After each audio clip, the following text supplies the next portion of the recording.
distance.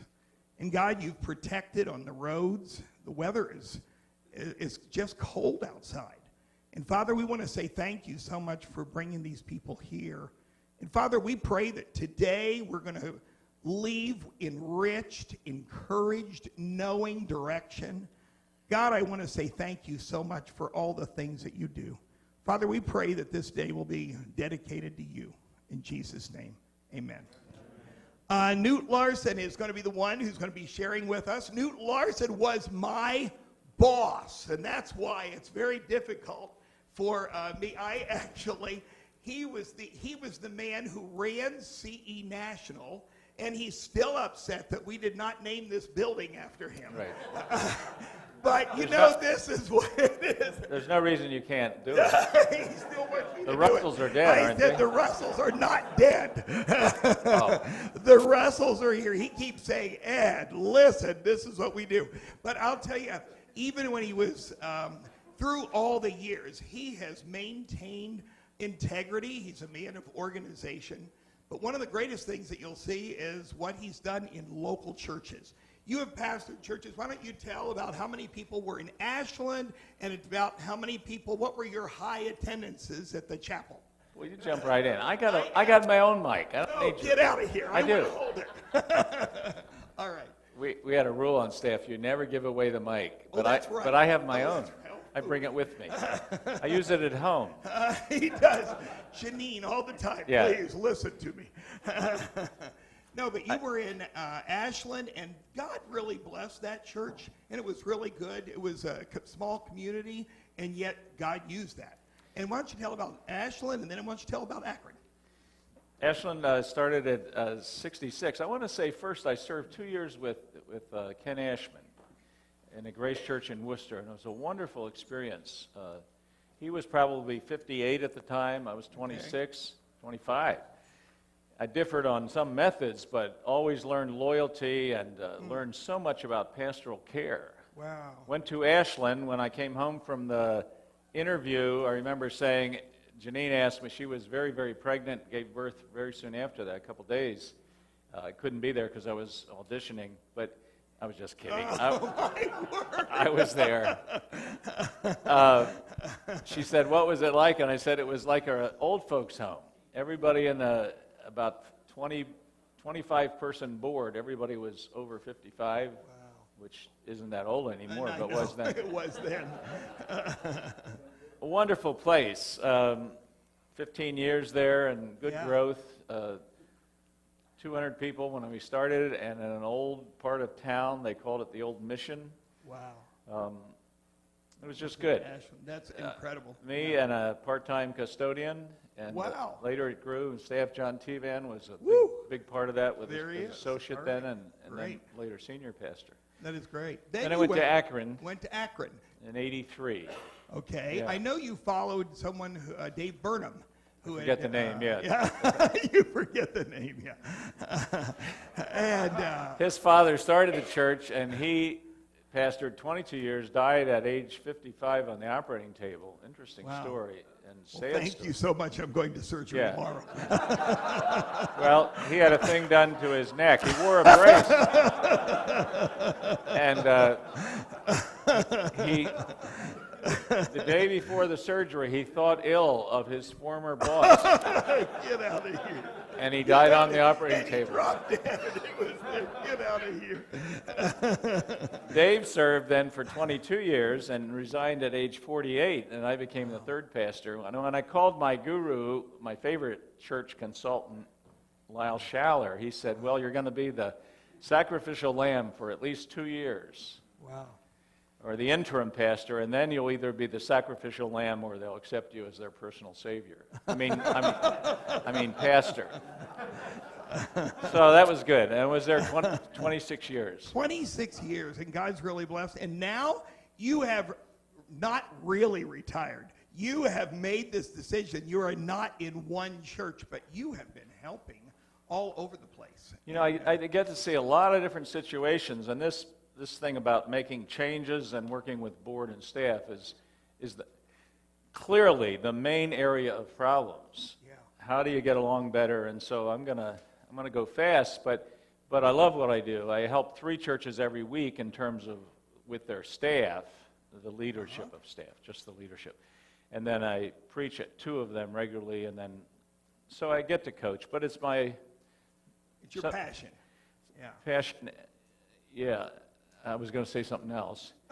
The day before he died, he interrupted the guy he was interviewing and tried to finish his sentences for him.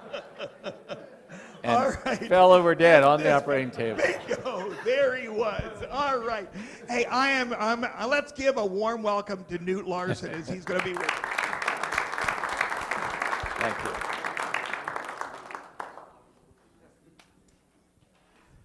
I love Ed. Ed exudes not only enthusiasm, but ministry. And Ed is my son by a former marriage. And I was so glad to, but even when he went to high school, he'd wear that brace and try to get attention. And the girls would come up and he'd try to say, look, he said, do you see how hurt I am? Would you help me walk? And they would run away from him. It was a very sad thing, but you're coming, Ed.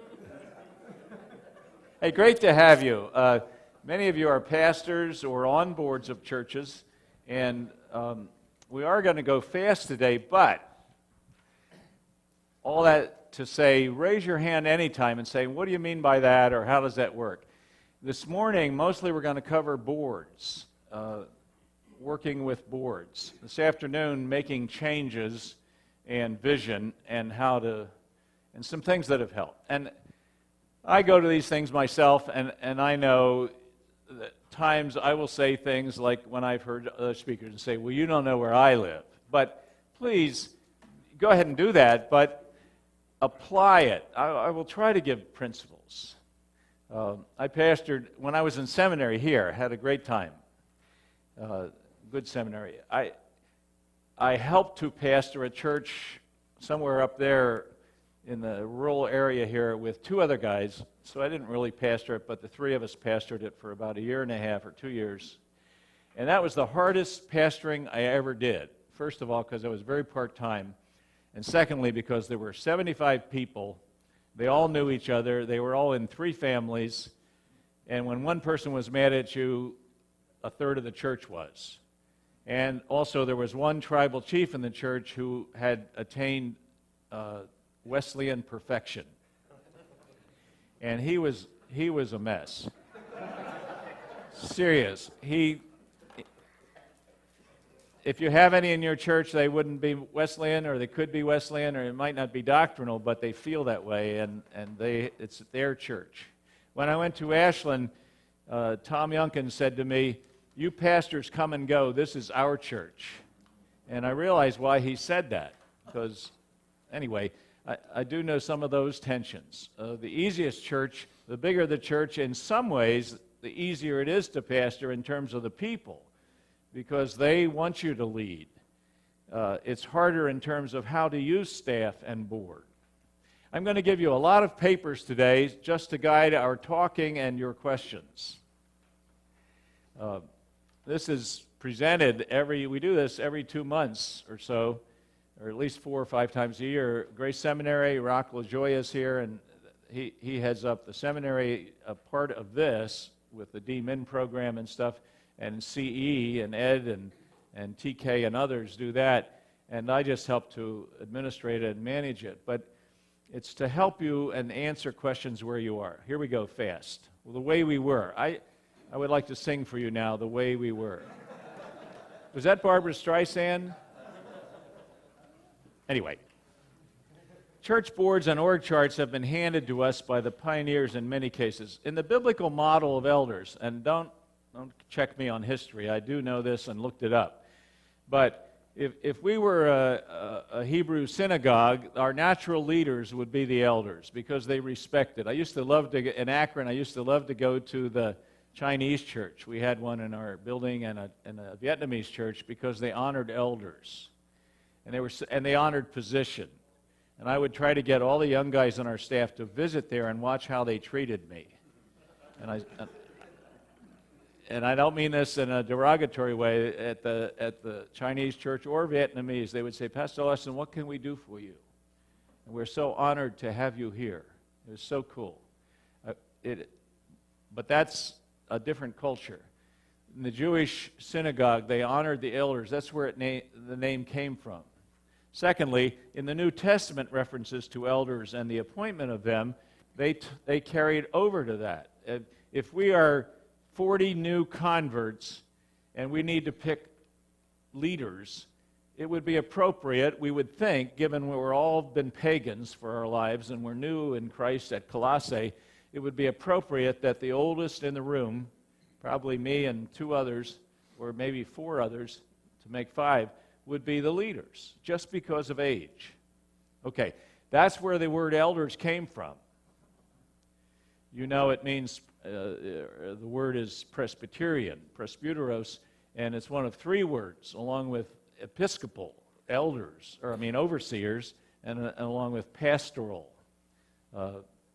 Elders, Presbyterian, Episcopal, and congregational government, that's where you get that almost out of the 3 emphases.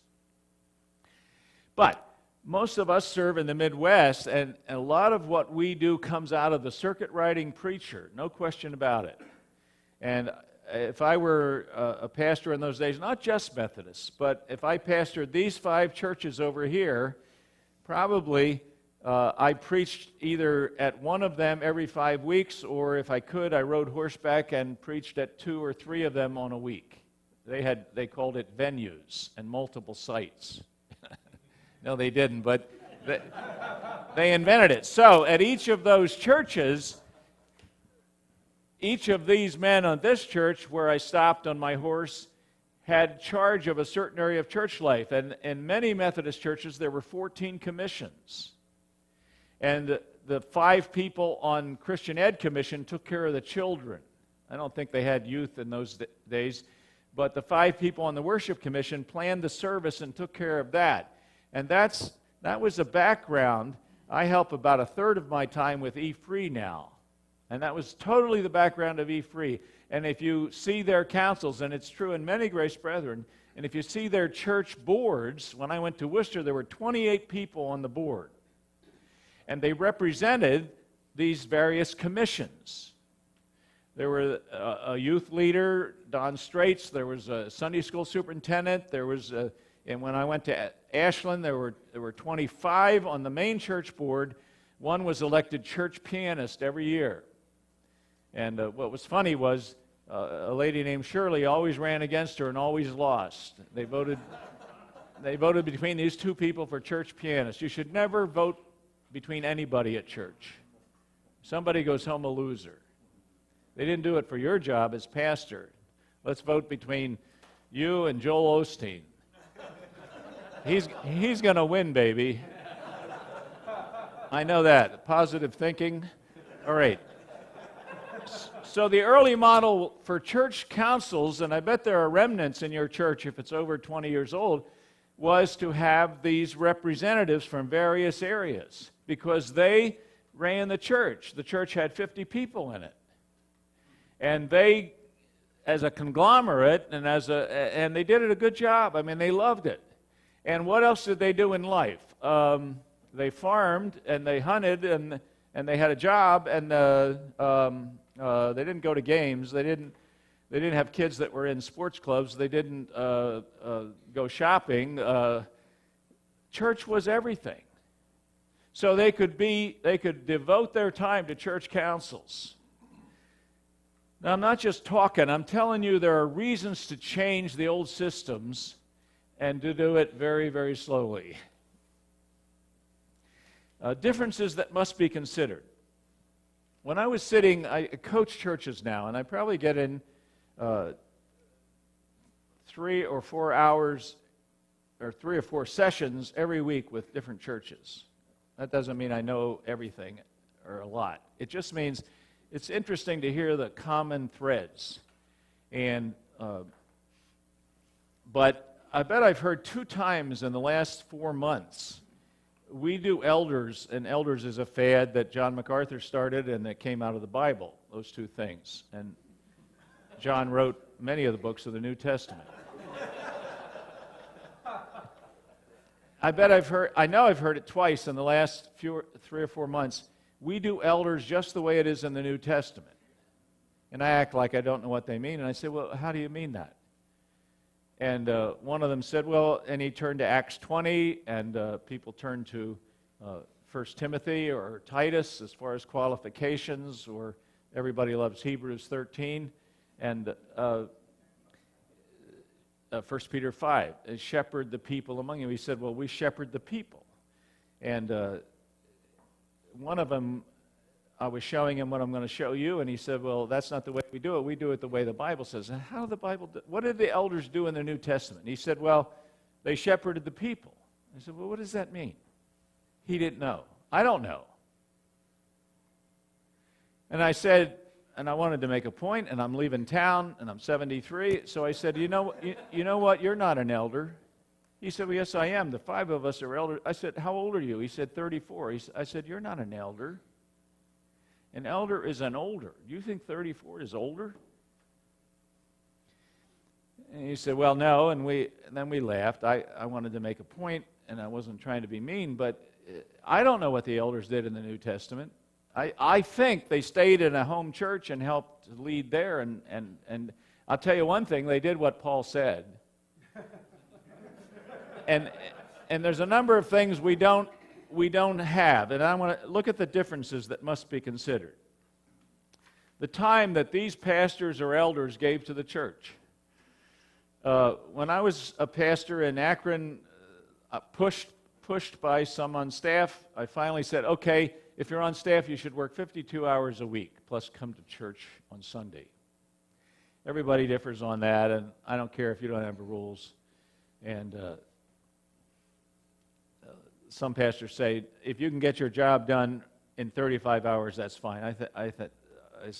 I always say, think of the little old lady in the church or the little old man who works so hard and gives his money, and he knows you work 35 hours a week. I don't want to get off on that. But the time that you as a pastor can give to the church is huge. And most pastors will say they work anywhere from 50 to 60 or 70 hours a week. That changed from the New Testament. The education of pastors and staff. Many pastors have college educations, master's education, an earned doctorate in some areas, for sure, seminary. That's changed from the New Testament. There they had the teachings and writings of Paul and some others. The wisdom and overview of lay leaders. Now we have people like many of you who are on boards who read books on churches, and you understand how church works, and it becomes a passion in your life, not just to own a drugstore or manage a group at work, but you care about the church. That was not true in those days. They didn't have any. They were elders who used wisdom. The need for people of the church to minister. Now we have so many programs. One time I counted the programs at the chapel, which had grown, and we had 330 things that happened every week. There's no way in the world I knew what was going on in all those areas. There's no way in the world our board of trustee elders knew what was going on in those areas. So there's a lot that's changed. We got to find out how the board can best work. Another one is the time that lay leaders have to give to the church. I read just again the other day that in a national survey, the average volunteer in olden days, I love to say that word, would give 8 hours a week to the church. That probably was true when I started pastoring in Ashland. And now the average volunteer gives 2 hours a week. I don't know how they get the statistics. Barna stands at the door of his home, and when his wife comes home from work, he takes a survey and writes a book. But anyway, 2 hours a week, and if they spend that 2 hours talking about the worship service or doing what they used to do in the early church in America and being on a commission, you've just wasted their volunteer time. Now, I know there's many people that give more than that. That's changed. Next to last, the changes in culture that demand changes in strategy. I was a pastor 43 years, now I've coached for 4 years. Man, you know the changes. There's that little thing sitting in front of you called a computer or iPhones or other phones. busyness of people. Our daughter has 3 teenagers, and I call her a van driver in terms of what they do with kids and schedules. Things have really changed. We all would agree with most of these things, but the background and history is huge. It's huge. And many of us in churches, especially that go back to the early parts of Eastern America and Mid-America, still have people in our churches who want to do church that way. And you don't argue with people when they're angry or upset, but you listen, but you also keep going on the right way, and you've got to make changes. There was a time back in this, and then I'll get off boring history, but when congregational meetings, when people came together, and I helped a church in Medina, Ohio, that in the Constitution it said on the second Wednesday of every month we will have a congregational meeting. They had to fight once a month. Every second Wednesday of the month. You know, how come we sang that song Sunday? None of you works at a place where they call all the workers together and say, now here's some things we're thinking about. We want to know if we should make another kind of whatever they're making. All of that involves some of the negatives and some of the positives. And I want to say to you who are leaders of the church, lay leaders and pastoral leaders, you must do what's right for the church, and you must do everything for the glory of Christ, but you also must make changes or your church will die. And one of the big changes is in the area of leadership. Most of the time I will refer to the board. I would be glad anything that I say. A lot of notes are available on a website which you can download. It's just my name, knutelarson.wordpress.com. And there's notes on everything there. I'm obsessive. I hate trees. And you're welcome to any of those. And a lot of the things I refer to and some that I give out. Anyway. I want to give you a paper right here, and I'm going to ask you guys to help again, if you would. Maybe give half away, and we'll do it quicker, because I've chosen to give these out one at a time. But I want to give a background on the issue of elders and leaders and pastors and tell you where I'm coming from. On this one, we'll go fast, and on the next one, we'll stop, and it's actual plan for organization. Philippians chapter 1 and verse 1 includes all the offices in a church.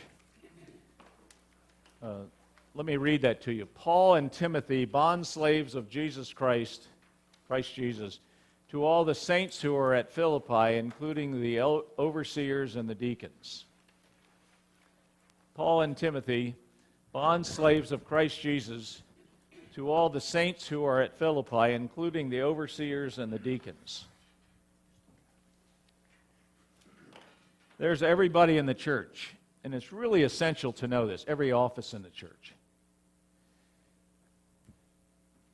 And what we have is the head of the church. How many would there be? Somebody says one, right. I think you have here, I could be reading too much into this, but I think you have here also the foundation of the church. I know Jesus Christ is called that, but so are the apostles. And if I had hold up my Bible, I'd say, here's the foundation of the church. Paul and Timothy, apostles or bondslaves of Christ Jesus in this case, but Paul was an apostle. They are the foundation of the church. I think we still have them. Don't argue with some black churches that call somebody apostle or some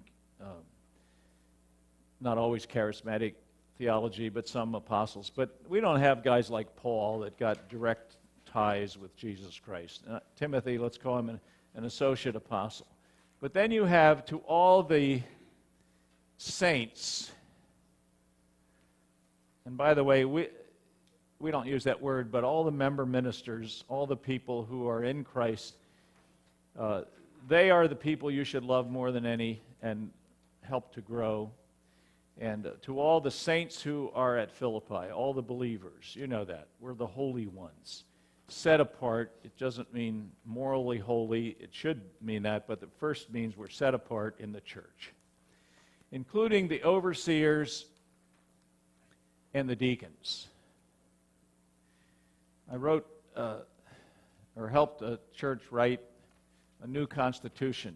I'm glad to give you a copy because we took all the constitutions I could find, probably 6. I could find more, but 6 really good ones, and tried to come up with the simplest constitution we could, short and to the point. Most constitutions should be this big, and over here, policy should be this big that can be changed by the board, and constitution can only be changed by the congregation. But if you could do it over again, we'd probably all say, Jesus Christ is the head of the church. We will tell what overseers do and make a difference between lay overseers and pastor overseers, or lay elders and pastor elders. And then deacons, if I could do it again, and I don't want to get off on this, it's a fun area that doesn't change the world. If deacon means servant and minister, pray tell everybody who serves in the church is a deacon or a deaconess.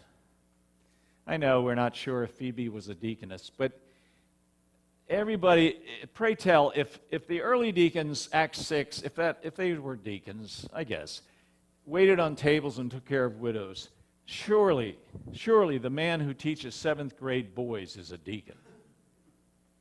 That's harder work. I think we should, if we could do it from scratch, I wish we could call, I'm not offending you Baptists. If I am, I didn't mean to. Call everybody a deacon who serves, or a deaconess. I wish we could do away with all these names and come up with new names. Head honcho. Anyway, the deacons were clearly the servants in the church. I don't know that it was an office in the early church. I think they were just the servants. And the gospel or the scripture is so dramatically wise that they didn't say, and we would have chariot keepers or hospitality. They did a lot of hospitality in those days. 1 John, you can read those. Don't even bring those people into your home kind of a deal. The deacons were the servants. And who were they serving? The head, of course, but they also were to obey the overseers. So these people, by virtue of name, overseers, oversight, stand ahead. One of the words actually means stand above. I'll hit my head and wear a collar and get attention of everyone. One means to go before, one of the words. So clearly these were the leaders of the church following the head. And while they were to obey their overseers, the overseers were to obey the Lord Jesus Christ.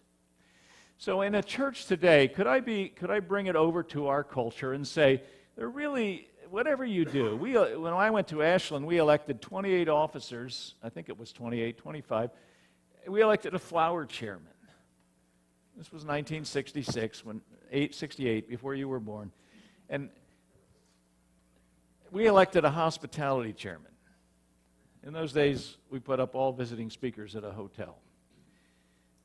It's just things have changed. We elected a Sunday school superintendent. His job was to collect envelopes and do a boring opening. But they were all deacons, and in many cases, those people form a board or a part of the church council by virtue of office. All right, with that as a background, number 2, or B. Jesus Christ is the only head of the church, all are to serve him. Nice of me to say so, but if you're not committed to that as the pastor or an elder, quit right today. And we all struggle with our human nature, anger, pride, or lust. But don't ever let it be said at your board or at your table at the staff that I know the Bible says that, but C, I'm building a case, so this is prejudicial. Lay elders, whatever you want to call them, board members, cannot and should not ever eat and sleep church like the pastor does. One of my goals in life was to wake up in the middle of the night thinking about Jesus. And I don't mean I wrote it down as a goal, but I woke up almost every night when I pastored at the chapel, my most recent memories, 26 years, worrying about something at the church.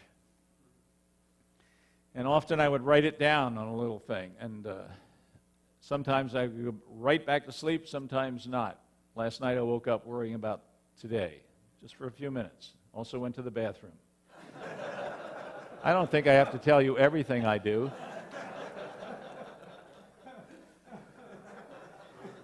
But if you're a lay leader of the church or a member of the board, you probably wake up each night thinking about your farm or your drugstore or your insurance business, and you should. Now, I also had teenagers for about 6 or 8 years or however long, but I woke up worrying about them and praying for them. But lay elders cannot and should not ever eat or sleep church like the pastor does. That doesn't mean the pastor's right or knows more than they do. He knows more English than they do, than they does. D, I'm building a case, and these are prejudicial, but I know they're true. Jesus told me to say these things. Staff members must report to the senior pastor, not anyone in addition. I'm going to urge you to don't even have, and again, you do whatever you want. Everybody does. But I didn't come here to agree with everybody. I just want to make you think. A couple of the churches I coach have their staff members. In a church of 300, and I can name one in a church of 2,000, that have their staff members have as a liaison a member of the board. At the South Bend Church, where we wrote a new constitution, there were 3 deacons for every area of church life. Back to the commissions. I'm going to keep pointing to you guys, Mike. They have 3 deacons for Christian ed, 3 deacons for youth, 3 deacons for worship, 3 deacon and deaconess. And in the Constitution it said, and these deacons have the oversight of those ministries. I said, how do you do that? They had a worship pastor and a youth pastor who gave full time to that area. Well, they don't really have the oversight. Well, they didn't want to change their Constitution. Why won't you change your Constitution? Do you know somebody in your church could sue you because you don't obey your legal document? They could. So change the Constitution. That's not like changing the Gospel of John. It is to a couple people, but most of them are dead now.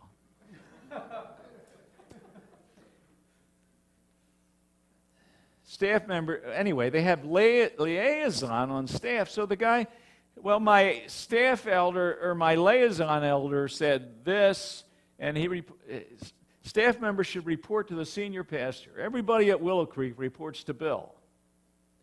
Now, you go through somebody, it's not that. I don't mean 100 people report to a senior pastor, but span of control is usually 4 to 6. So you might have 4 associates, and then under them, assistant pastors or directors. But every ministry in the church should have a person on staff who's the point person for that area. We'll do that a little bit this afternoon. And you are otherwise, by the way, the senior pastor. If you don't have a person, if you have a staff of 2, divide up all the area. Who's the point person for sports? We don't need one. Charlie does that. No. Who does Charlie or anyone else go to when they're mad or have a need? That's the point person. If you're the solo pastor, you're the point person for all those areas. But develop a manager who's, by virtue of definition, is a volunteer who takes care of that area. That's the greatest weakness I see on staff. And I guess I really am not going to cover that this afternoon. But the senior pastor has everything as the point person, and the youth pastor just has youth. Why don't you give him sports? Why don't you give him prayer, or the worship pastor prayer? Anyway, there's 30 ministries of every church in this room. Who's the point person, meaning somebody on staff who worries about that area? And then, here's a huge issue, that you get a manager who's a lay person who owns that area, makes the Kool-Aid, does the managing, and reports to the point person. That's a huge area. But anyway, D, staff members must report to the senior pastor and no one in addition.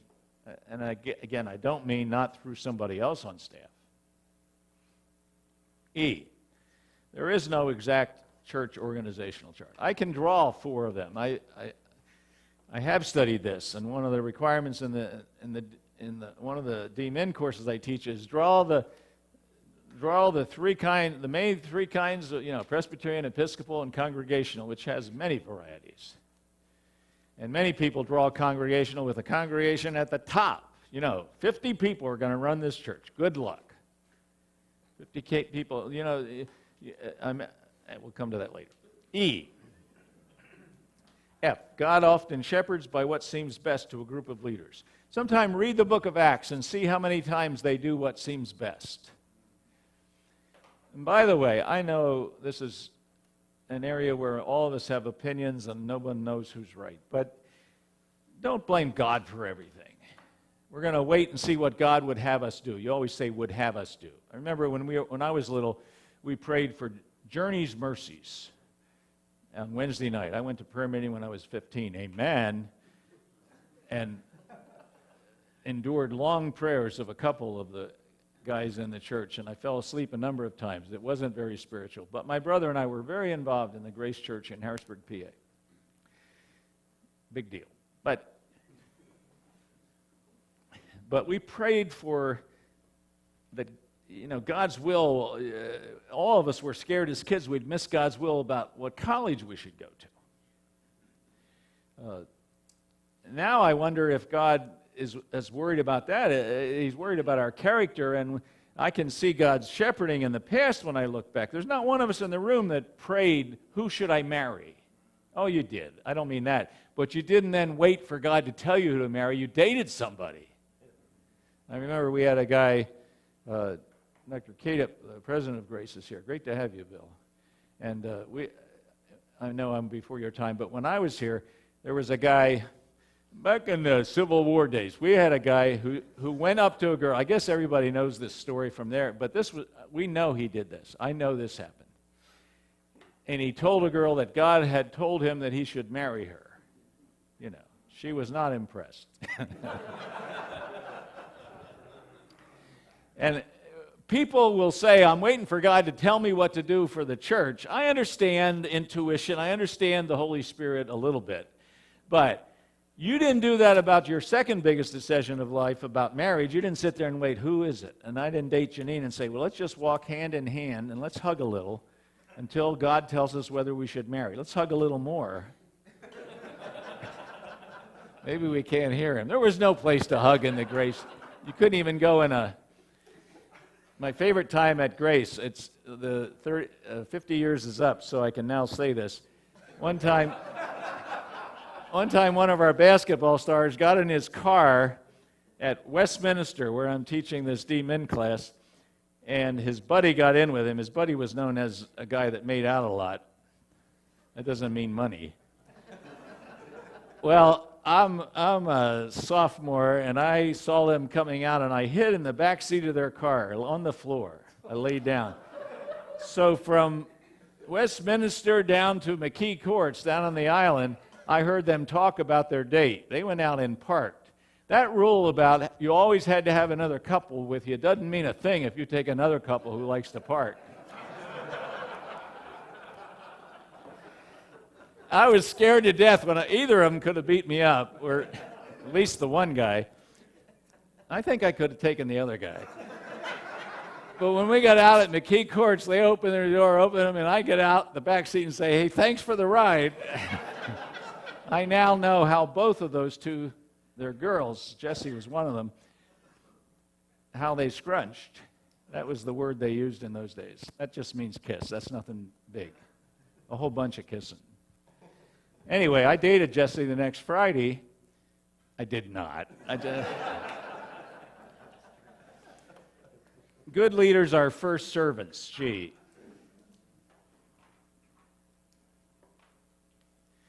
If you are not there to serve the church, you shouldn't be on the board or shouldn't be the pastor, of course. And that means almost anything. I'm walking into the church. It's 8:30 in the morning. I just had 2 breakfasts. I'm going to just talk fast and sometimes sound like I'm a big deal. Forgive me. I don't mean it that way, I don't think. But I just had 2 breakfasts, which I did every Monday and every Wednesday because I sure got to meet men that way, and the early one was a discipleship group. And there was a paper plate and I saw these 2 guys coming at 8:30. They were both on staff, and I know they were both just coming into work. Okay, they like to have breakfast with their kids. And I picked up the paper plate, and as we got in the door of the church building, I called them.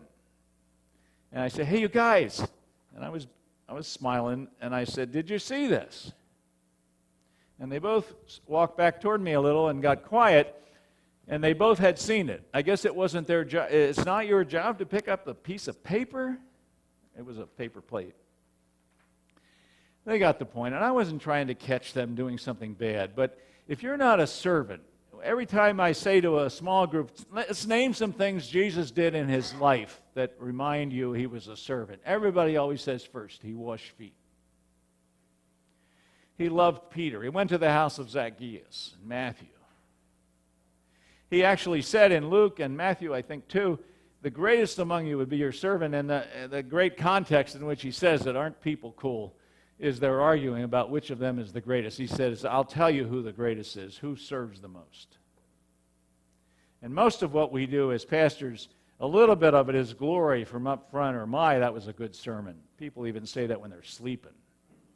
How many people have said to you, and you watched them sleep and they come out, good sermon, Pastor. They just learned to say that. I never had the nerve to say, oh, come on, you slept the whole way. Good for what?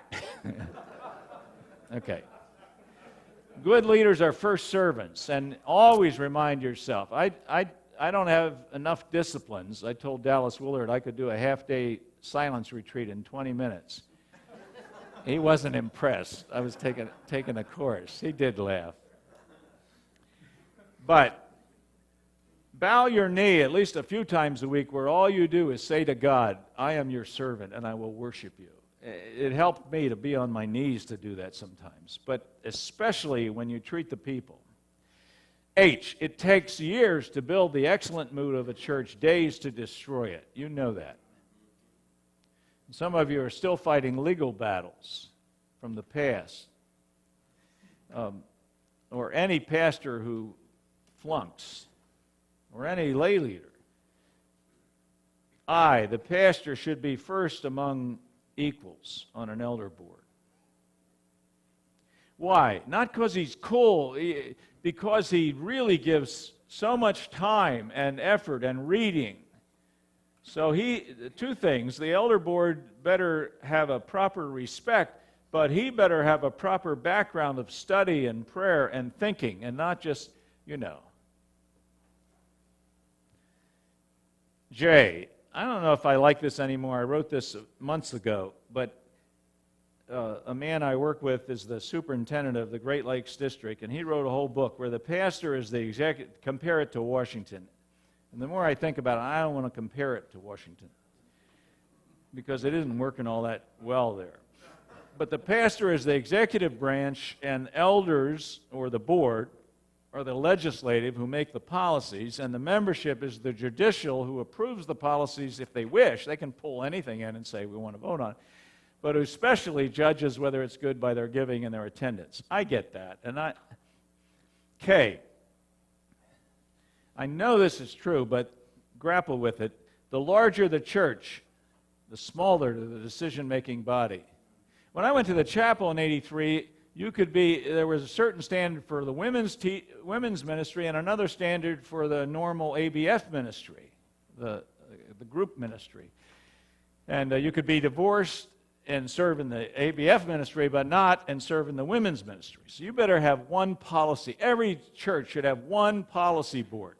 In fact, to do it carefully, because of what the board connotates, the word board, don't have any other board. Don't have any other boards. Just a main board. I think I said at South Bend, we had board of elders, and then they didn't want them to be just elders, or board of directors, or every church has a different name, and we finally decided, and we called it the board. Yes.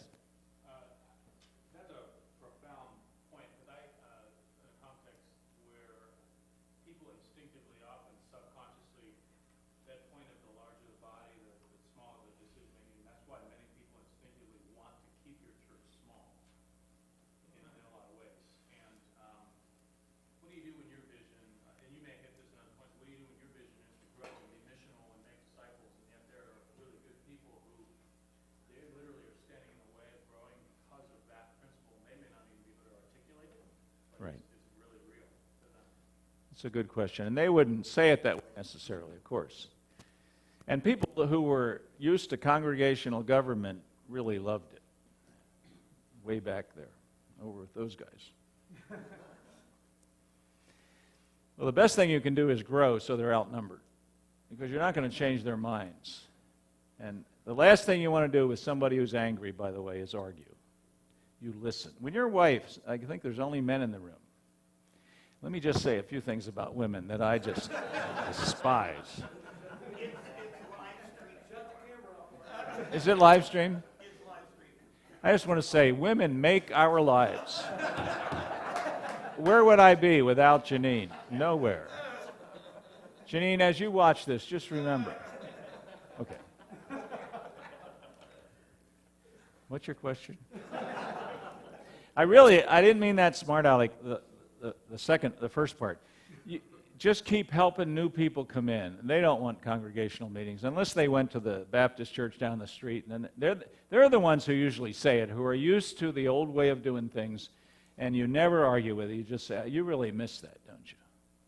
When your church grows past 200, which now makes it a medium-sized church and a larger church, and 400 makes it a large church, and 2,000 makes it a mega church, who cares about all those things? But when somebody says to you, we miss you at our ABF or group social that we have, you don't say, do you understand what I do all week? The last thing you want to say to someone, even your kids, is how busy you are. You just listen, and you say, I miss being with you guys. I mean, I think it's silly to post in your bulletin, please don't call the church or have a tragedy or have a nervous breakdown between 10 and 3. Those are the pastor's study hours. Anyway, just listen to them and say, ask them, why do you miss that? And say, yeah, a lot changes sometimes. And keep, Carl George, in a long, long time ago book, wrote something very profound that is so true in every one of our churches. When the new berries outnumber the old berries, there's conflict. I remember Maribel Shaw, the daughter of the founder of the Grace Church in Ashland, where I had such a wonderful time for 15 years, said to me once, when Dave Straits was elected moderator, he was a new convert. 5 years later, he's elected moderator, which was still in our Constitution. And Maribel, I prayed with her and others too, for the church and the growth, and she said, where do these new people think we'd be without them? She was mad that a new guy was elected moderator instead of Hugh or Jack, who always were. I said, Maribel, these are the people we prayed for all those years, and now they're coming to the church. But you just listen, and there's not a soul in your church who works in a company that brings all the people together to vote on what you should do next as a company. And yet they want it as a church. And you can't argue with it. It goes back to the New England days and the Midwest, too.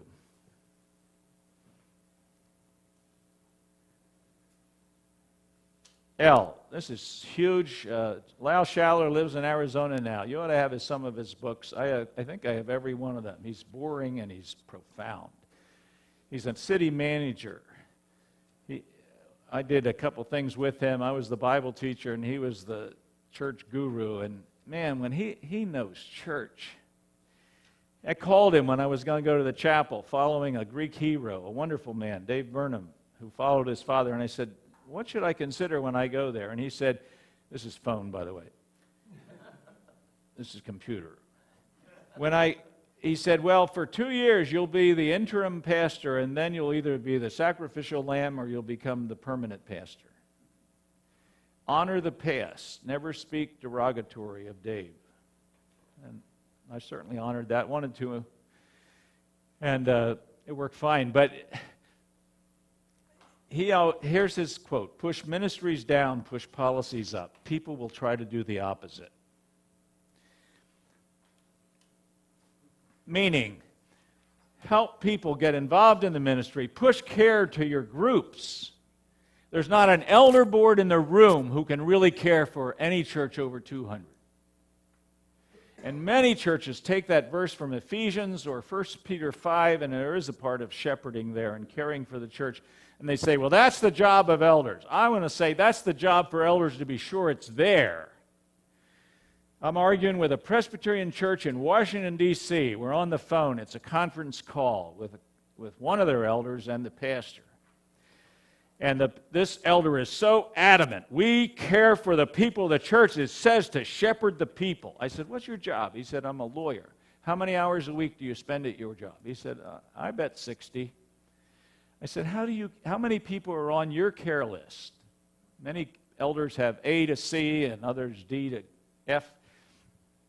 He said, I have 28 families. I said, how do you care for them? He said, I pray for them. I said, how do you pray for them? And remember, I'm hanging up and I don't have to live with him. And that's why the pastor got me on. And you can always tell an expert. He's from 25 miles away. So I'm saying, how do you care for those 28 families? He said, I pray for them. How do you pray for them? I pray for them every day. How do you pray for them every day? He says, dear God, and he admitted it. He prays for the whole list at once. That is not shepherding people. In everything I read, starting with Win Arn in 1970s, he said one person who's a lay person in the church can care for 3 to 5 families. In the ABF book, which is out there for $5 if you have it, I paid $4 for it. In the ABF book, it talks about that thing of care. You push care down to, you push the ministries down. How many of us, in my early days, I would do this? Pastor, why don't we have something for alcoholics? Pastor, why don't we have something for single moms? And I would say, we should. And then I'd go read what other churches do. And then I began to say, let's. You read about it. You present a proposal for the church.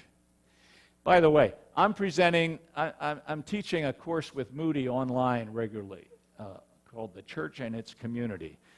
These guys are anywhere in their 20s and 30s. There's a few older, but one of their jobs is develop a new ministry for your church, and in 1 page or 2 pages, 1 to 2 pages, tell how you're going to start it in the church. Now, half of them are nebulous a little bit, but half of them are wise. They tell what they're going to do. They go to the right people. They tell who's going to manage this. I'm saying people, and these are not pastors, people in the church can develop ministries and find out what other churches do. Push ministries down, push policies up. The bigger the church, the smaller the policy-making team. I'm sure, to use an illustration from this place that I love, I'm sure that when Grace started, no, I'm not sure, because those were strong leaders, but they included probably more of the faculty, and as you get so big, you have to have department heads, and then you have to have an administrative executive team, and it's true in the church. The question is mood. L. M is next, on the back. People hate changes and surprises, but many leaders surprise people with a change. This is just the background for the soccer field. Why do people hate changes and surprises? I don't know. And I want to be careful. I'm married 52 years. My wife is the most spiritual person I know, prays better than anybody I know. I love her. But she hates changes and surprises. And so I let it leak with her. I say, someday if we ever move to Hawaii, no, I don't, but there are many people in your church that when you present an idea, so you always say, someday when we go to 3 services, about a year ahead of time, and you let it leak to the board, and then you do research, and that's true with, and I always say that, I think I said it to the D-Min class that's here, in the Akron Council, and I went there a number of times, City Council, they never voted on anything until the 3rd reading. And church councils or boards or whatever you call them often vote on things the first time they see it. You see it, you read it a second time, you form a small team to research it and see what others do. You bring back a recommendation. You know the law of 8, or you've heard about the rule of 8. More than 8 people in a room is too many to make decisions.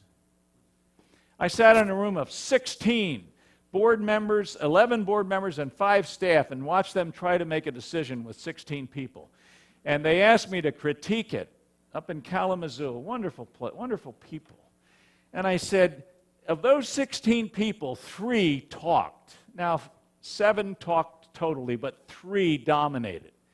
That's way too many, and they were hearing a decision for the first time and making a decision that night. It was about buying property. The rule of 8 is good, so you do all your, that's, all right. And when a decision-making group is over 8 or 9, it's too big.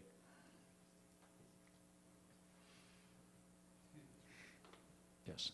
So, based on that, is it ideal to have a board that only has 8 people on it? Or? No, it's ideal to have the committees of that board make the grappling out here with 4, 5, 6 there and bring a recommendation to the board. I think 8 to 12 is a good size for the board, or 7 or 9, but have everything you do, have the deliberation be done in a small committee. Yeah. But then a congregation like in the Baptist church has to give permission to do that. At least for now, until we change it. Yeah, and that takes time. It's amazing how little you can do in 1 year and how much you can do in 5 years. But somewhere the congregation needs to see they can't be in on everything, and I'm going to give you in a minute 5 things that every congregation should vote on. John, can you help me with a glass of water over there? I don't know why I'm so dry. Please? There's glasses and there's a kitchen right there. Thank you. Thank you. I'll come back to that. All elders, pastors, leaders must be pursuing Titus 1:5-9 and 1 Timothy 3. And I don't want to get off on this. It's a hard area. There's not a soul in the room who's blameless. And yet everybody in the room can be blameless if thank you very much. I play basketball with John every once in a while. He's the best power forward there is in the country among pastors. What was I saying? Oh, blameless. Don't get hung up on these things. You got to study them, and I don't know what it means to manage your child when she's 15. But I do know you got to be pursuing that, and there's a difference between a man who doesn't care if he's blameless and one who's pursuing it. And you can be blameless in the sense that nobody could say, you know what you did last week. You can be that kind of blameless. That's for a whole other hour, maybe. P. A board of elders, or just call it the board, should major on certain overarching concerns rather than daily management or specifics. And this is a tension. We're going to spend a little more time on it in a moment. But the 3 things on the top there, theology, vision, and discipline, have to go to the board. They can go through committees, but I would add finances. Major policies and constitutional issues.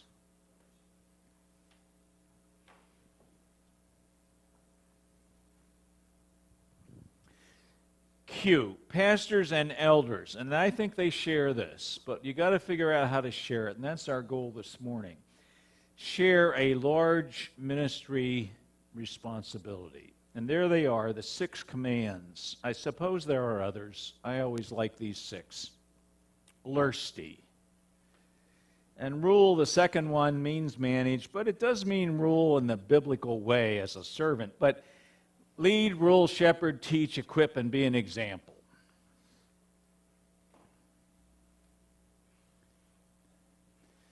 I want to just take a moment on this, and I think you'll get the point, and I can't dwell on them. But you must lead. Lead, shepherd, and teach are the 3 jobs of every pastor in a general area.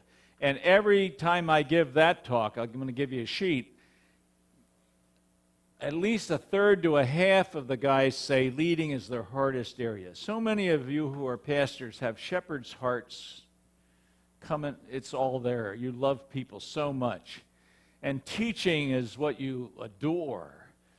And leading is hard work. It always was for me. I never woke up in the morning, looked in the mirror, and thought, hot dogs, we've got us a leader.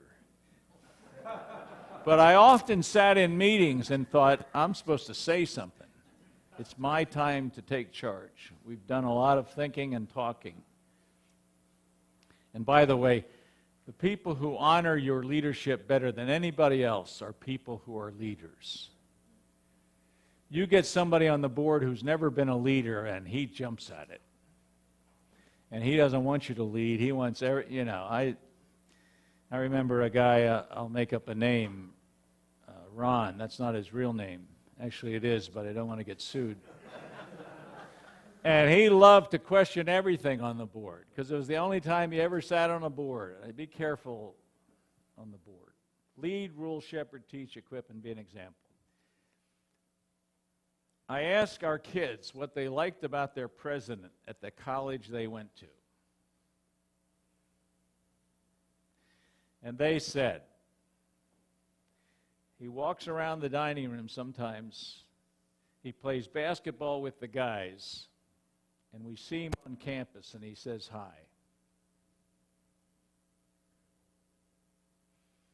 Now, I happen to know from somebody on faculty that he was a very strong theologian and a very strong leader. And it wasn't here. I've heard that about Bill Cato, about loving students. I'm just saying that in any organization, your example as a pastor, you're loving the nursery workers, you're walking in the halls. I go to a different church at least 5 of 10 Sundays, and the other 5 I'm steady at 3 churches. But so I'm new, and they'll often say, well, let's meet together to pray at 9:15, and the service starts at 9:30, so we'll just pray real quick. I said, can we pray at 9 or 9:15, and then let's all be in the halls to meet the people. The one day a week they come to see you, you're hiding. No, we're praying. All right, but you can pray other times. The example of love, the example of your mood, the example of the way you lead, the example of organization. You never go into board meeting and say, well, what should we discuss tonight? I don't do that at home. I have an agenda, and I give it to Janine, and I say, and lead, rule, shepherd, teach, equip. And let me say something for all of you who are good ministers and still working at being a good pastor. It doesn't mean you do all these things yourself. It means you make sure they're being done. You can't shepherd everybody in a church over 100. They say one person can pastor 90 people. I would suggest that at the church at Akron, when it was at its glory days, we had 8,000 or 9,000 on a Sunday, or 7 to 9, depending on the Sunday. I pastored 90 people, in the sense that I knew how they were doing, and I'd been in a discipleship group with them. I think a lot more people thought I was their pastor and knew I loved them and thought I was a friend because of attitude. But you can pastor, but you can have shepherding happen in all your groups and push it down, and you're responsible to make sure it's there. Or, if the governing, serving board does not model Philippians 2, they should not ask that of the church, of course. And by the way, for all of us in denominational churches or that have our favorite doctrines, and I do too, the one thing that should unite a church is in Philippians 2, and it's not Republican, and it's not white, and it's not male. It's that everybody considers the other more important than themselves. And that's the one thing that is called to unite us as a board, that we're in it for other people, and first to honor Christ. But as a pastor, the unity there, all have one purpose, and people read that and see, and many years ago they'd say, that means King James, or that means you're a pre-mill or pre-trib. And it means that the one thing that unites us is that you're in this for other people and for the glory of Christ.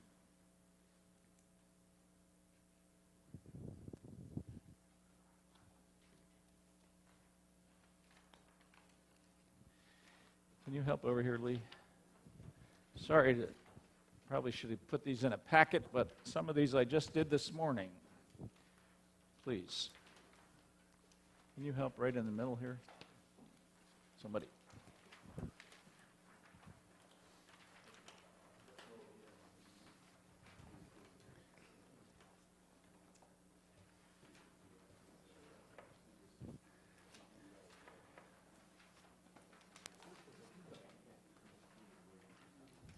John? Question on I, the pastor should be first among equals on an elder board. How does that play out with the chairman and having a chairman? How does the pastor chairman work together?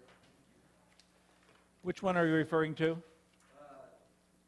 Oh, I? Pastor first among elders. Here's an opinion. All these are opinions, some of them verses. I think a pastor should not be chairman. Here's what I like. This is personal preference. If you read Robert's Rules of Order, the chairman is supposed to keep it moving and not always give an opinion. I want to give opinions a lot. So I want to sit right next to the chairman and have somebody else keep the meeting moving. I also will always never go into that meeting where the chairman and I disagree on anything. We had an agreement in January every year when we elected a chairman that we would never disagree with each other. I brought it up. Therefore, we would never go to a meeting until he and I agreed. Now that means you have to have a good chairman because you need somebody that thinks like you do. How to elect a chairman? The old way back here with these guys was congregational membership elects them. That's crazy. The best way, I think, is the Holy Spirit appoints them and tells you, and you tell them. But if these two, I never did that. But if here's 8 people. Let's say this is our board. I love this method. I told you guys this. Sorry, I'm going to repeat a couple things for you, D-Min class. You take a 3x5 card, and everybody there writes who should be the chairman. Of those 8, I guarantee you that 2 names will have 3 each.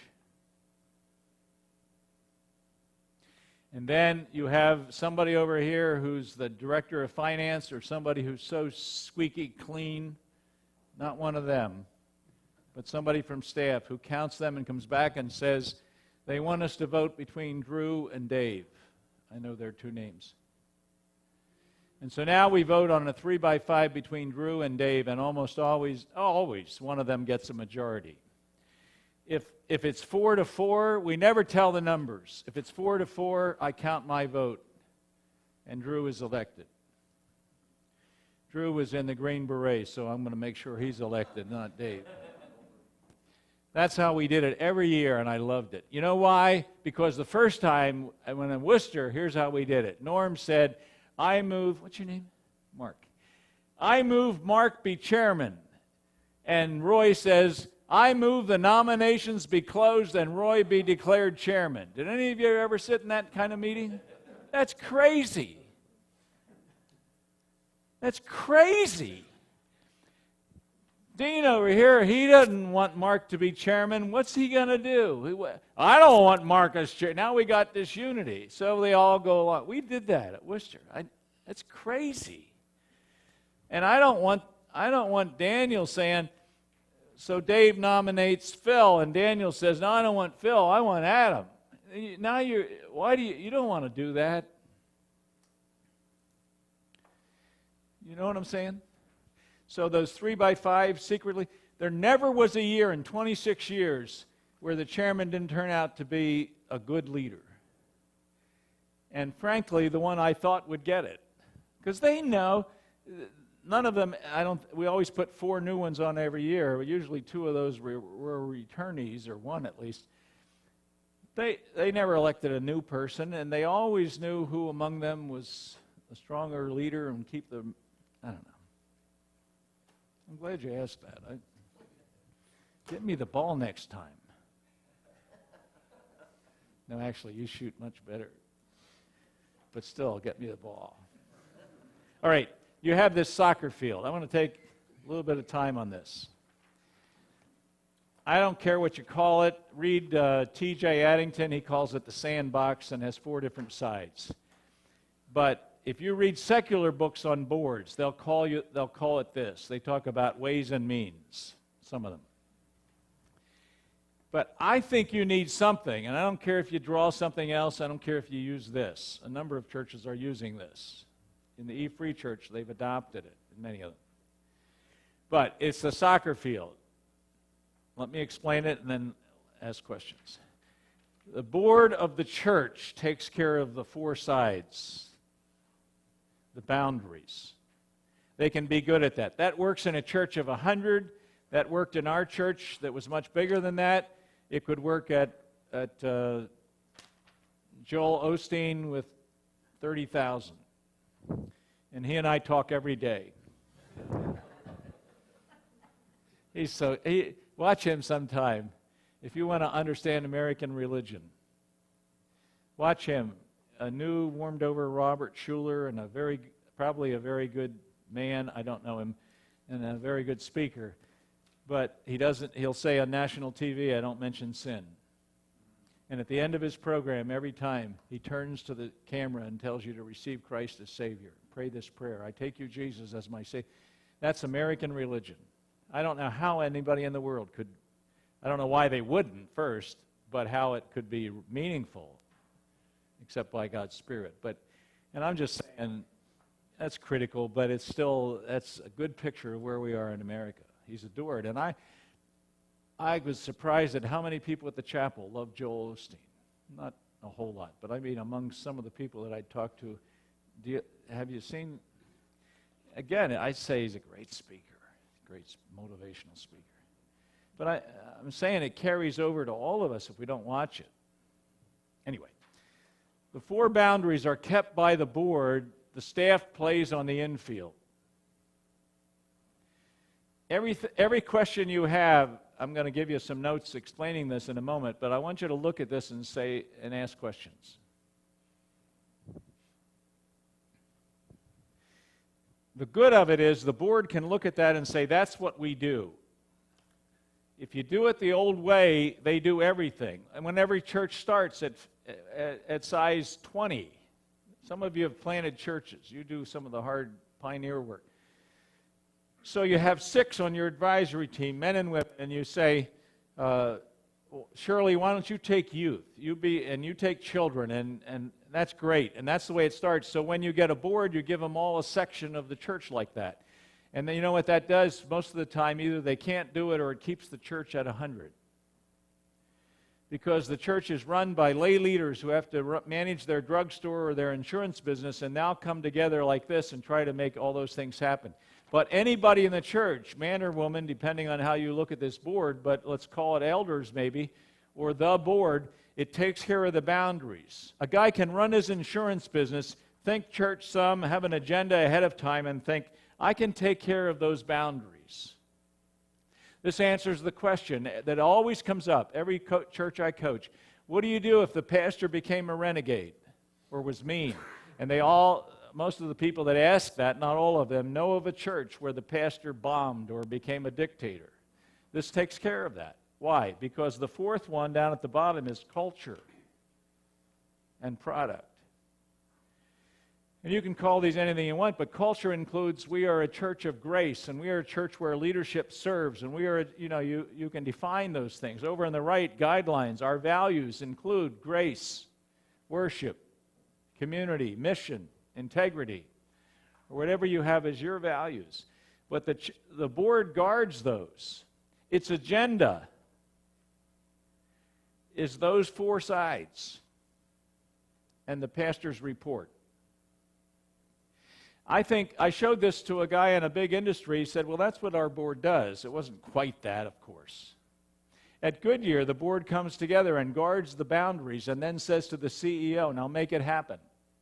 Actually, the CEO has planned the agenda and is always 3 steps ahead of the board. That's crazy if you're not ahead of the board. The worst thing you as a pastor can ever say to a board, I think, is What else should we discuss? That doesn't mean you don't do that. And the last thing that they do, that I always did with our trustee elders, was pastor's report. And if I'm about to make a change, or the associates and I are going to make a change in the junior high, it isn't like we surprise them. We say, hey, we're grappling with something in junior high. I'd love your opinion, but I'll tell you what, we're headed. We're probably going to ask the guy to leave. You don't surprise them that way. But and I know in a church of 100, you probably have to have the board approval to fire somebody, or 200. But that, in a word, defines what staff does, in a picture, I should say, and what the board does. Otherwise, in most constitutions, it's very nebulous. It says the board has oversight of all ministries. I've seen that a number of times. What does that mean? This is oversight. But they mean, no, that means we discuss that. I was at a church down in Illinois, and we had a great argument. Argument is a good word. It means two sides. And quarrel is a bad word. It's in the Bible. But argument, and I leaned into them after I heard what they did. They had to approve every greeter in the church. They had to approve every worker at VBS. And they were a church that had been, I think, 300, 250 for about 20 years. And I leaned into them. I was going to leave town. I said, you guys are controlling this church, and that's all you care about, controlling the church. That's crazy. You're going to ruin this pastor, and you're controlling. And one guy raised his hand and he said, I'd like to know who's greeting in this church. And I said, that means you like to stay this size and you know everybody. And I guarantee you the same 100 people are doing everything in this church. And it's wrong. I just heard from that guy last week, and he said it's going slowly. By the way, my intuition isn't always right, but I got there on Friday night to observe the church Saturday and Sunday, and Friday night I went to a picnic of the Awana, and the leader of the Awana is called the commander, and when I heard the commander give his talk, I said to the pastor, he's the commander of the church too, isn't he?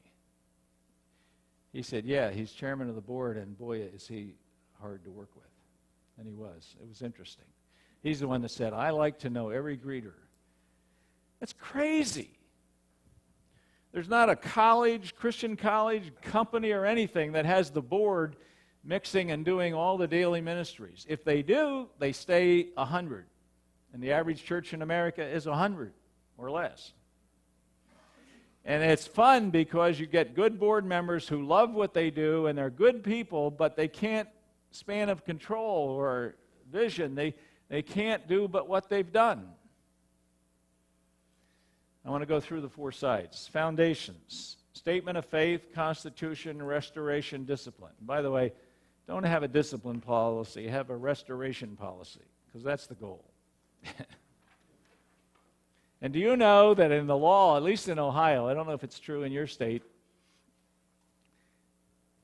I know it's true in Nebraska because of the church that lost a lawsuit last year, if you don't explain your discipline policy or restoration policy, when people join the church, they can sue you if you discipline them.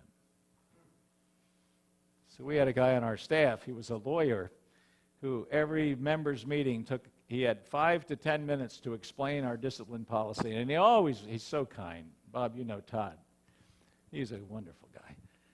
Anyway, he'd say, now that's our policy. We hardly ever use this. We never want to use it. But I have to tell you, if you continued in blatant sin that was public, and we would exercise this. And by law, you have to show them that when they join an organization.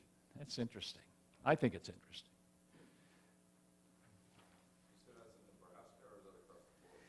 I know it's in Nebraska because there was a lawsuit and the lady was expelled from the church and she sued them because she never knew that she could be expelled, and she won. I know it's true in Ohio because Todd looked it up, and so you present it to your members carefully. Right? Do it right after a good laugh, and then explain the discipline program. And you always say, hey, we don't chase people here. You know, there are some churches where they discipline over everything. And by the way, I don't want to get off on this. But I don't think I never met a church that did discipline well. We certainly didn't. Most people who are doing all that stuff have left the church anyway. It's a hard area. But number 2, up at the top, let me make a strong statement that only half of you will agree with. Under resources, the main board. A lot of churches have elders that take care of spiritual things and trustees that take care of physical things. And the two meet like this. Sometimes. I was in a church 2 weeks ago and they said, yeah, our finance committee won't let us do that. Pray tell, put your finance chairman and 1 or 2 others of that committee on the elders. But first, get the board qualifications and then make 1 of them or 2 of them. We had 4 of them on the finances of the trustee elders.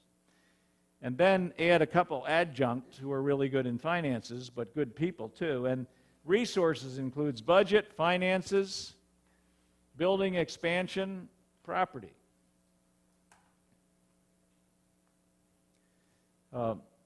I was at Bourbonnais and sat for 2.5 hours as a members' meeting, debated the salaries of 4 staff members. And the next night I gave my report for the 3 days to the elders, and I said, you guys, that members' meeting. One guy came to the open mic. Open mics are very dangerous. And, oh man, when you get to 300, you won't have open mic anymore for testimonies. I'd be scared to death of somebody that would come to the mic in Akron. I can name 3 of them right now. I'm telling you today, one of them would say. Another one would come to the mic and say it's the last days. He just read the headlines. It's the last days. Good. What was I saying? Oh, 2.5 hours debating salaries in an open mic, and somebody came to the mic and said, our associate, and he named the guy, deserves a better raise than the senior. I know how they both work. How's that for a members' meeting? And the next night I said to elders, you can't publish salaries like that. I said it with passion. I want them to pay attention. I cried. You know what one of the guys said, sitting where you were, Roy, are? He said, I like it to discuss salaries. It gets the feelings out. He's an elder in the church. It's crazy. Every church should publish all the salaries in one lump sum. Nobody on staff should even know what others make. That's another issue, but it still should go to the finance committee, which is a part of the trustees or the elders or the board, whatever you want to call it. Otherwise, name something that's a ministry in the church that doesn't take a little bit of money. Okay, visiting shut-ins. Well, it does if you pay mileage, but you're going to have this. And the old way was all these 14 commissions, and one of them was the finance commission, and then they all got together with 28 people and made decisions. On the right, this is crucial. These are where most things come up. Our purpose statement, our values, our overall policies.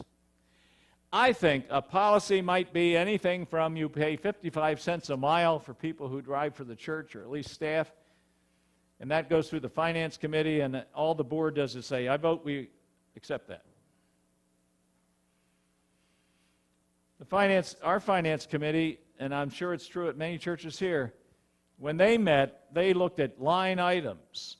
I was at this meeting of 16. They saw the financial report for the month, 3 pages long. Ours was like 12 or 13. And they looked at those 3 pages, and within 15 minutes it was approved. That's crazy. They approved 3 pages of figures. Now, one guy had seen it before, but they're trusting the one guy. A finance committee looks at them and devours them and knows them and has the ahead of time, and they meet and they say, Randy Fear would say it to ours, or Randy Fairfax. They were good financial people. They'd say, well, we studied this, and I want to tell you there's a mistake here, but we're fixing that, and we approve it. Everything balances. It's right along our goals, all da-da-da, and the board says, I move we accept it, because they did all the work. By the way, just to make you think or to suggest something, I went to every finance committee meeting. That's what made the church in many ways. It runs the church. I knew finance. Everybody that knows me well knows I don't keep the books, but I knew the finances, and I went to those meetings. They set the salaries. I left the room when they set mine, and then I came back in, and together we set the associate salaries. And then they gave us a percentage to set everybody else's salaries. But it's crazy the way some churches set salaries. In a board of 16, set a salary? Come on. Anyway, that's guidelines, overall policies. There never should be a perk that you can make for yourself as pastor. As late as 3 months ago, I'm coaching a church. I told 6 of you this, or in a smaller meeting, but the financial secretary was the Mrs. Smith and the treasurer was Mr. Smith. It really works well because they're in the same home. Well, I guess so.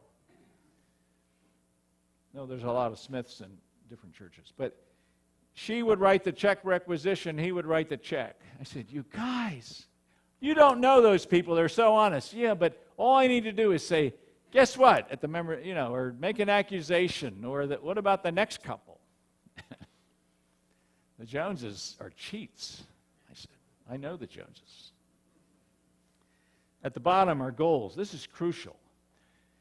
The board, now the pastor often submits these things, or the staff works them out in a church, a large church over 300 or 400, but they say, yes, this is our product. If you went to this Grace Church here in Indiana, we would want, if you came for 5 years, we would want you to practice these things.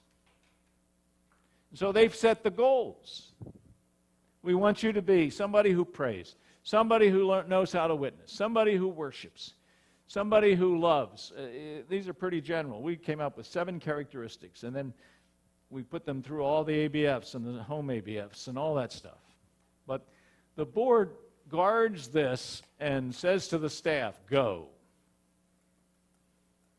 And I would tell you, whether they call it the soccer field or not, most big churches operate this way. The normal phrase today is staff-led, board-governed. Or some people like to say board-protected.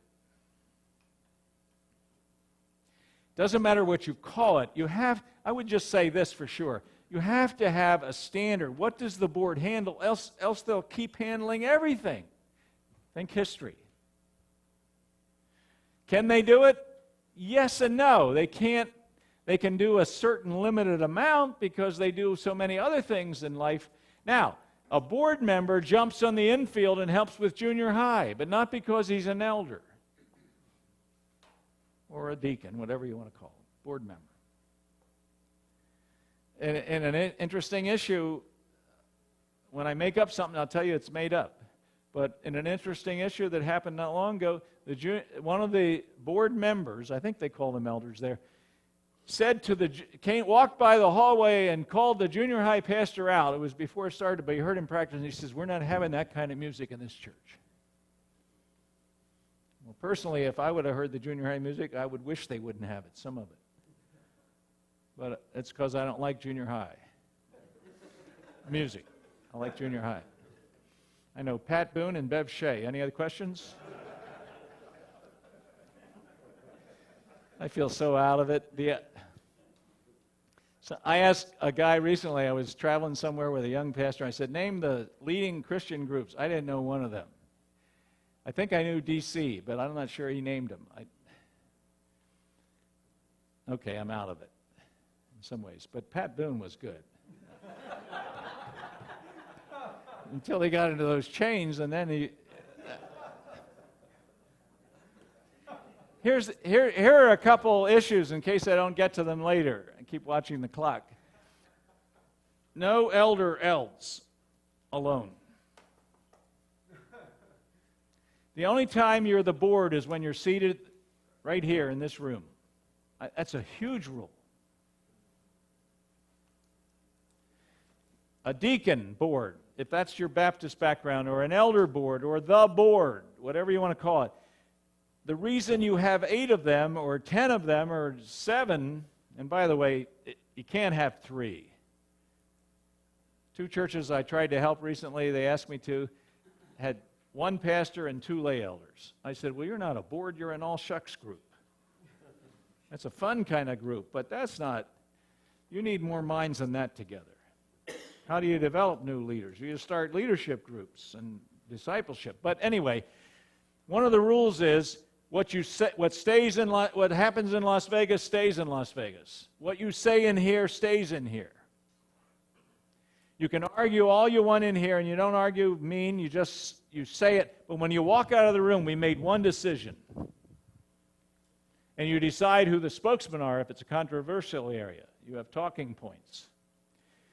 We had a junior high guy that molested some junior high students. We had a quick meeting, not quick, but I mean immediate. First on staff, and then I told it to the trustees because it was going to be in the newspaper. But here are the 3 talking points. Nobody says anything but this, and the spokesman on this is this guy, da-da-da. But it's a huge rule. When you walk out of this room, there's one decision. You ought to give that speech every January.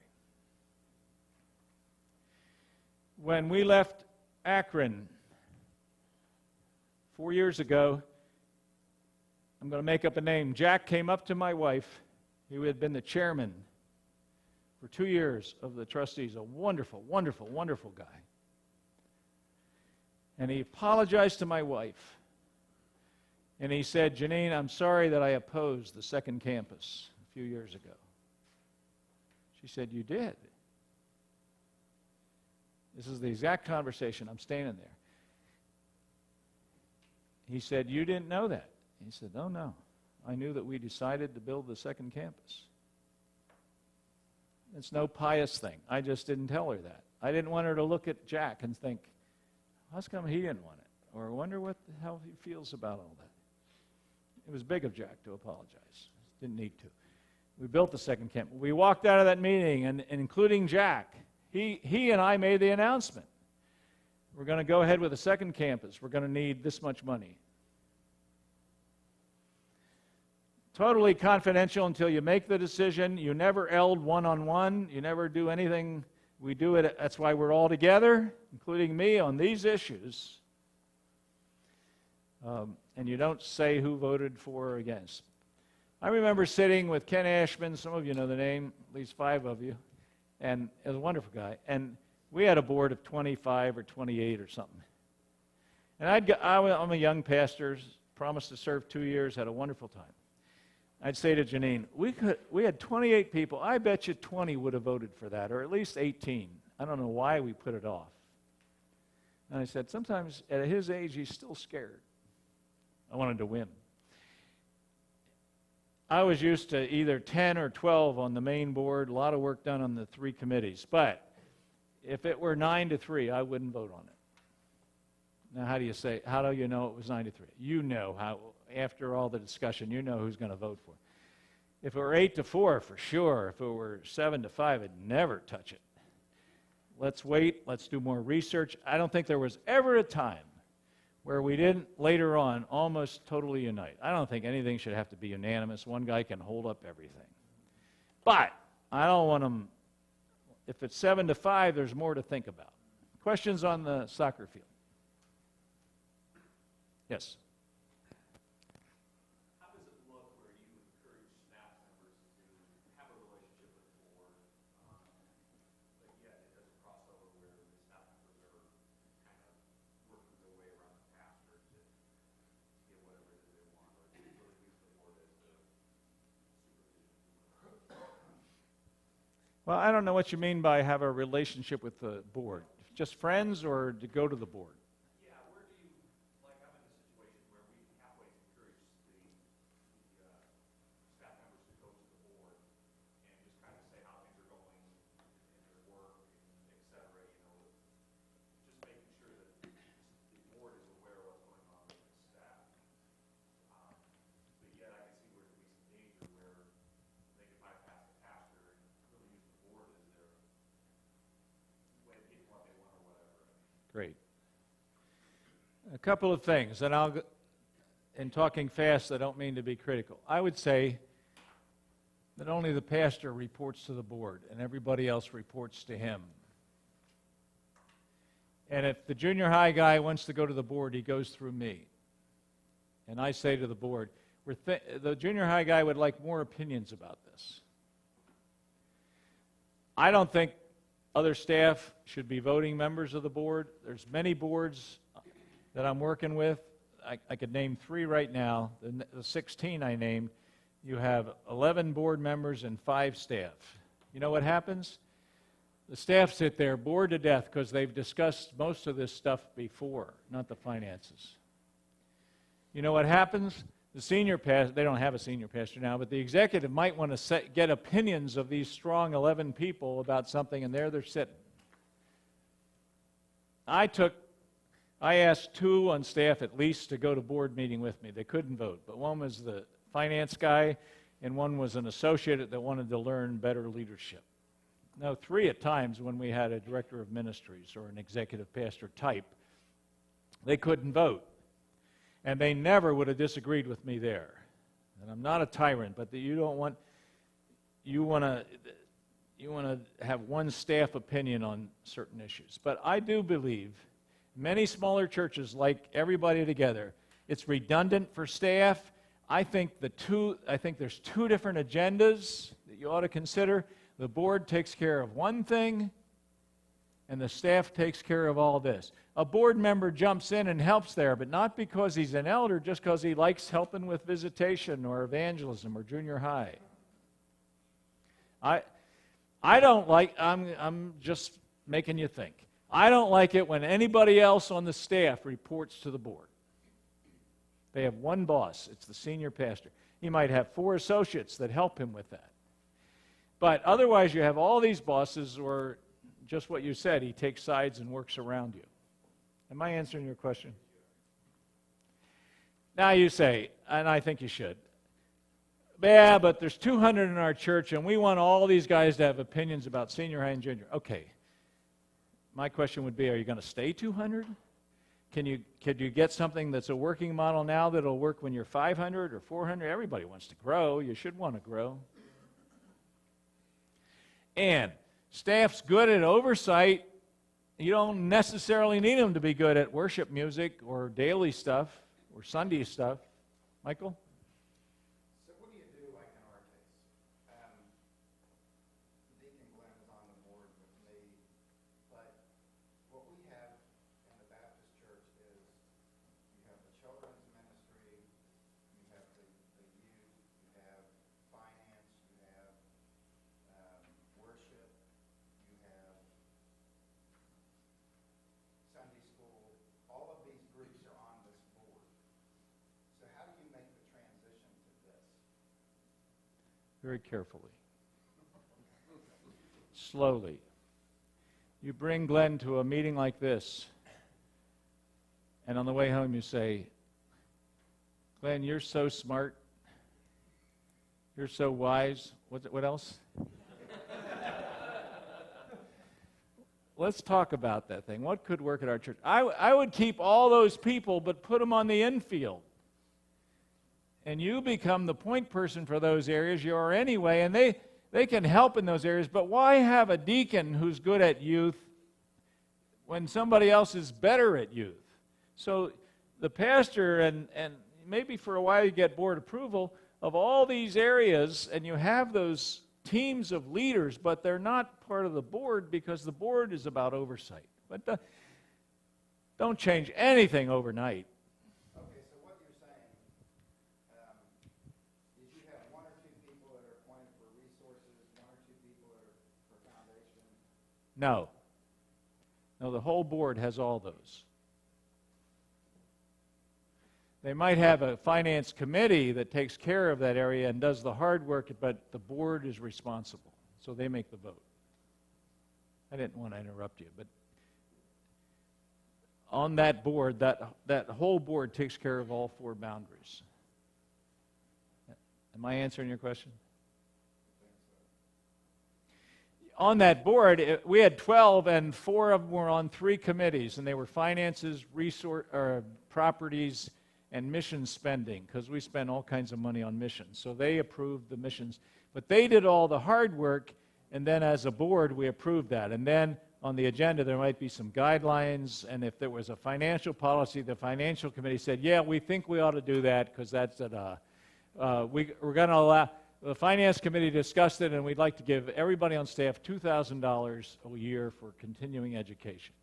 But you don't throw that out to 12 people and say, we'd like to give $2,000 a year to staff. Oh, somebody said, so you have a board research that. I mean, a committee research that.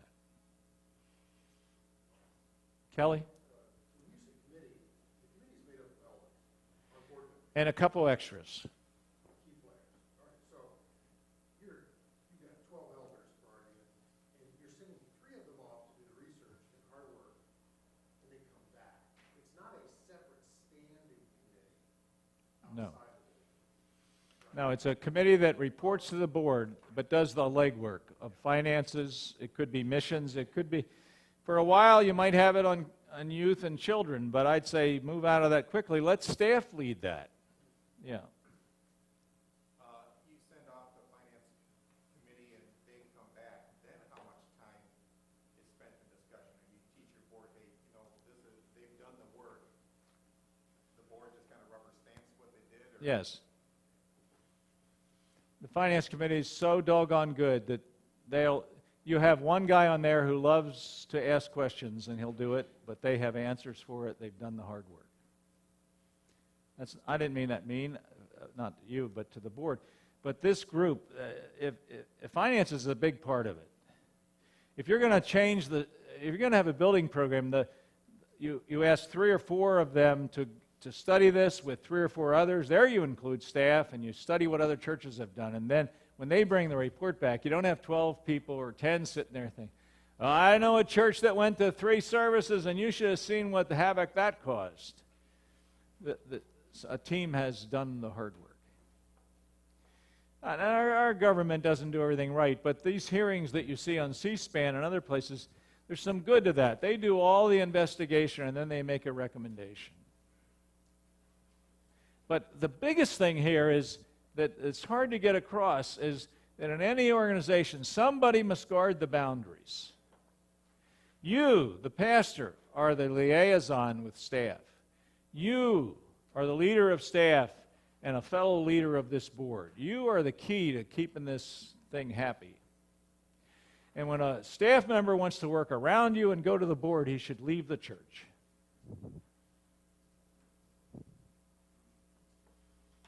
The number one thing that seniors want all over the world in a leadership position is loyalty, and they deserve it, or they shouldn't be the leader.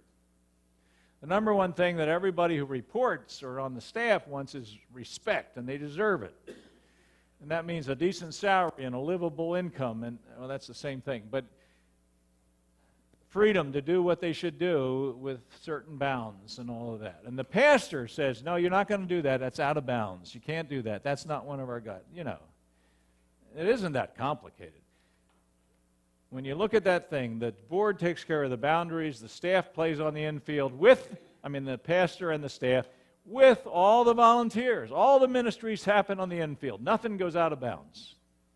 Who calls it when it's out of bounds?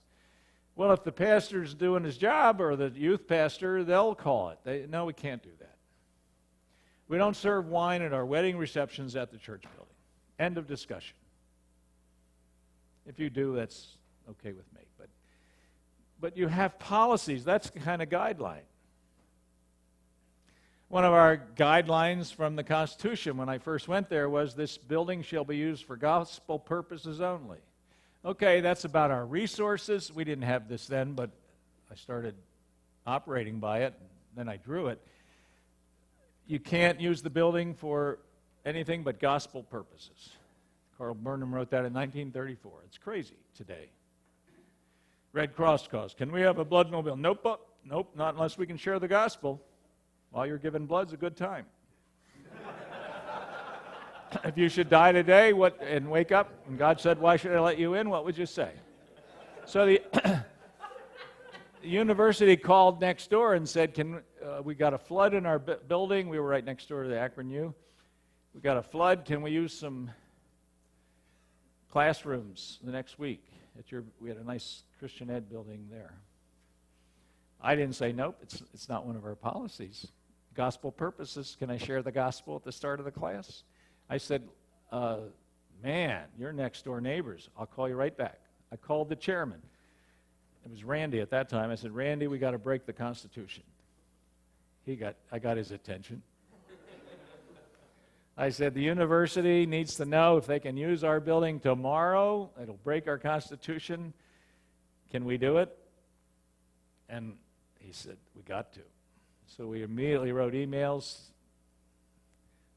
No, there weren't even emails then. This was way back. And we called the trustees and said, not one of them objected. You know, the Sabbath was made for man, wasn't it?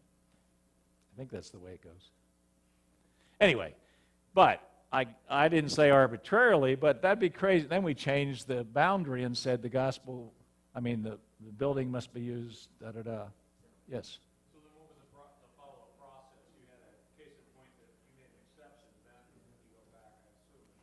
Next board meeting, we said, well, let's change that policy, and we got to change the Constitution sometime, but we're going to make a very clear written statement that we broke the rule this time, and here's why.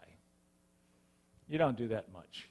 So your model, as I understand it, is the board writes the policies, the church doesn't vote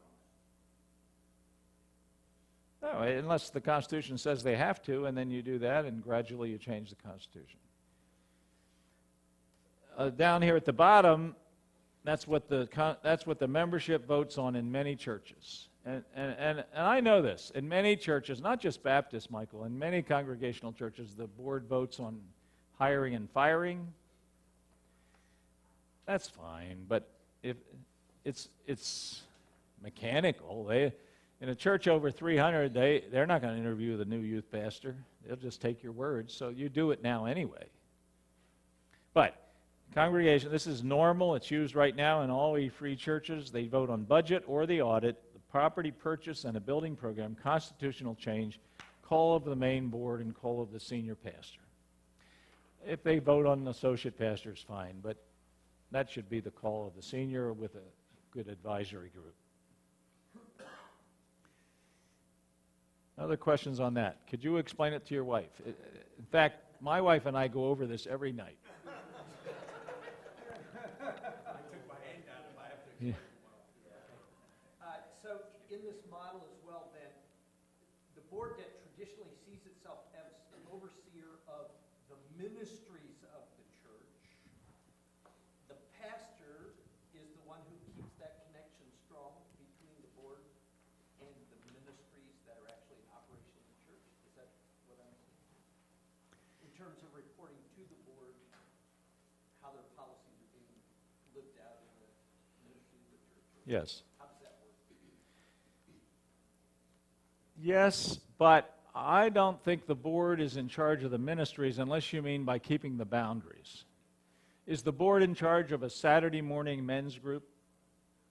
Let's start a men's outreach deal on Saturday morning. Does the board have to approve of that? I think. Why would you do that? They don't think men's. Again, in a church of 100 or 50, they're used to that, but somewhere you want to move to, they take care of the boundaries, and the pastor and the point person on staff and the ministry manager for men's ministry says, let's have a men. And by the way, it's the pastor and staff that have to say, why do we have a discipleship group on Sunday morning and a discipleship group on Tuesday evening and a men's fraternity or fight club where you have another discipleship? I don't think we should be in any 3 discipleship groups. What does that mean? Be in one. You can catch people that aren't in other groups, but that's a staff decision. In a small church, you're going to end up, you have to build consensus to do something like that anyway. You're going to involve congregational people. I mean, maybe not in a formal decision, but in building support for anything new. Oh, sure. But that's communication, and that's avoiding the red tape of sit here on a board and decide if we should have a Saturday men's breakfast. Okay, you can do that, but when are you going to stop? I'm saying, why not do stuff here that will last when you're a church of 300? Or a church of thousands, like these guys are at a church where if they brought everything to the board, they'd go nuts. So would the board, so would the people. Nothing would happen. And I don't mean you ever say to them, someday we're going to be 3,000 or 10,000. I mean you say, we want to clarify what's the role of the board and what's the role of the staff.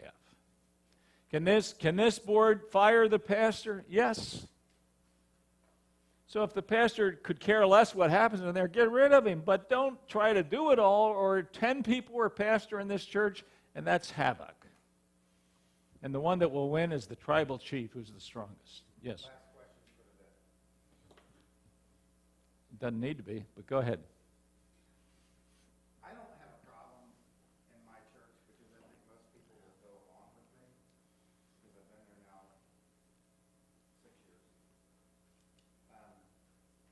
But selling something like this, the big question I get from Emmett and some others is, what about the pastor that follows me? How do you sell something like this when they're concerned about the power issue of the next pastor? Well, they set the culture of the church, and they vote on it, and they'd say to the pastor, we don't have that kind of attitude around here. They don't. First of all, they don't call a pastor who's that kind of guy. They better do their research. But if he suddenly has this power grab, they can say, hey, that's not our culture. They can say anything they want to, and they will. But to try to keep involved in every ministry is to say, we like our size. There's not a soul in the room that likes your size. I mean, you know what I'm saying. You want to grow. I mean, everybody wants to make new disciples.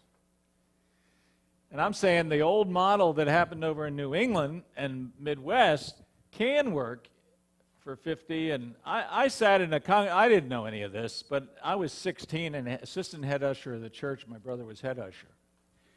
Talk about nepotism. Melrose Gardens Grace Brethren Church, amen. And I watched the congregation fight over blue and green walls in the new addition. I mean, there's not a soul in the room that would say congregations should decide colors. I was helping on the phone. This is phone, this is computer. This is phone, actually. Actually, for me, this is phone. And they had a fight in a congregational meeting over colors of people. Every church in this room, I'm making a blanket, glittering generality, probably has somebody, you don't want anybody in the church to hear their view on race. So don't give them a mic. Preach the Bible, and gradually they'll leave the church or realize they can't do anything there. But my point is, that's if the people, when I heard it recently, I won't say how recently, but somebody said, but the people objected. And I said, how many? And he said, 2. And I said, you're going to let those 2 people hold up progress? Because they're used to being heard, I guess. I don't know. Oh, you should be the master of incremental change. People hate changes and surprises. You don't go home and say, guess what? We are doing the soccer field. Or call it what you like. Make up football field. But I'll say, hey, football field in Europe is the soccer field. Anyway, you don't go home and say to your wife, I'm sitting at that chair from now on at our table. You sit at that chair. She'll say, what's wrong? People hate changes and surprises. But you gradually say, as we grow, we need to establish that we guard the boundaries of this church and free people to do ministry within the church. And I'll just say, to prove a point, I don't care what you call it, there's not a church in this room, or not many in America, and that's where we live, over 300 that doesn't operate this way, close to this. Or if they're over 300, they have, like this one church, 5 and 6 hour elders meetings or board meetings, and the guys are going nuts, and they're not going to go back on it. And that's not wrong. I would say to the Columbus Church, if you won't free your staff to lead those ministries, fire Mike. But while he's pastor, let him lead the staff and let them call the ministry shots in the church, but they got to stay in bounds. And if you want to give people, these tribal chiefs, all this power to run all of this, bring them on staff. And then they'll like this model. And I'm half serious. There are some people to bring on staff, and they'll realize you guys on staff, and especially the leadership of staff in a church of 300 or 3,000, they grapple with this stuff. They talk about, I don't want to have a Saturday men's ministry. It's just making all the men leave their families on Saturday. And why would we do that? They leave them all week all the time, and they play ball. Okay, but we could have an outreach. You know, they grapple with it like that. They don't. Anyway, that's the point. Let's give these out, and we'll have lunch. I'm not going to go through this, but it's notes on all this, and I think it explains it. And you could take that along. And this afternoon, we're going to talk staff and changes. Please. Any other questions in one? Comment. You were going to say something about no one person on the board can make a change. In other words, if they came to the junior high youth worker and say that music needs to change, that no one person can do that. But that has to be a group decision. Right. It's a rule every January, and you might even post it. We only eld, or we only board, or we only deacon when we're in a group like this. That's why you're a board. You don't have 8 leaders of this church. And when you go outside the room, we speak with one mind about it. Yes? So what about a situation where a deacon is in the hallways and they see something that's not quite kosher? And they feel like, I'm a deacon, I'm a leader, I'm supposed to lead. You don't mean music, you mean 2 guys in a fist fight. Yeah, or someone breaking policy. They go to the pastor and ask him to address it, or do they know about it? No, I just think they use wisdom. If it's a fist fight, they break it up and say, we don't do that in our church. There's no rule, but actually we don't think that's good. And I'm being half facetious, but I mean, if it's that obvious. Someone's gossiping. Oh, well, they do that as a Christian. Hey, we shouldn't say that. Let's go to that person. Yeah. Or if somebody came in and said, I've seen this type of thing. You have a resource library over there. I don't think this needs to be in here, a board member of ours. This needs to be gone. That's fine, but he's not my authority. Right. You're doing something about lunch? Yeah. We're going to talk about lunch, and we're also going to let you know a little bit. I'm going to have Rock. Where is he? He just left, I think. Rock's going to come here in just a moment. And I was just going to say, and let me just take an opportunity, these brochures that you have at your table will tell about a lending library that's free that you can use for your church, all kinds of resources. Perhaps you want to use it just even for small group ministries in your church. You could decide, I would like to use this curriculum. Check it all out for our small groups. Perhaps you are interested in coming to one of these Super Wednesdays. That's also connected with CE National. We have events such as North of 55 for older people that come along. This is incredible things that happen. In fact, even Gordon MacDonald, who wrote Who Stole My Church, is going to be at one of those. We have all kinds of things that are available to you as churches. We may be connected with the Grace Brethren Fellowship, but we certainly we're not exclusive by any means. We have probably 25 to 30% of the people that come to our Momentum Youth Conference each summer are not connected with Grace Brethren churches. You are welcome to come to this. We have, the theme this next summer will be Not a Fan with Kyle Eidelman. He's written a terrific book. And the young people at a youth conference, it'll have maybe 2,000 people, be up in the Chicago area, is all available to any of your youth workers. And it is biblical. They will do ministry. They've got Sean McDowell's talking about the issues of homosexuality and trying to get young people to understand the truth of the word. We teach worldviews. We do all that type of thing connected to our youth conference. We have Operation Barnabas teams, ministry teams in the summer that are open to you for all of your churches. And I just want to let you know, CE National is a church effectiveness ministry, but it's here for you. And we want to let you know you're always welcome to do that. And one of the things that we also have, TK, raise your hand. I'm just going to say he's one that especially works together with not only the summer ministry teams, but he runs the youth ministry program that is at Grace College, which is the National Institute. I happen to be living over most of the year in the inner city of Philadelphia. I live in a place called the Urban Hope Training Center, and I love it there, but we have opportunities. Last year, we had 1,200 people from various churches that went into the inner city, and we train you in evangelism. It's not about being in the inner city.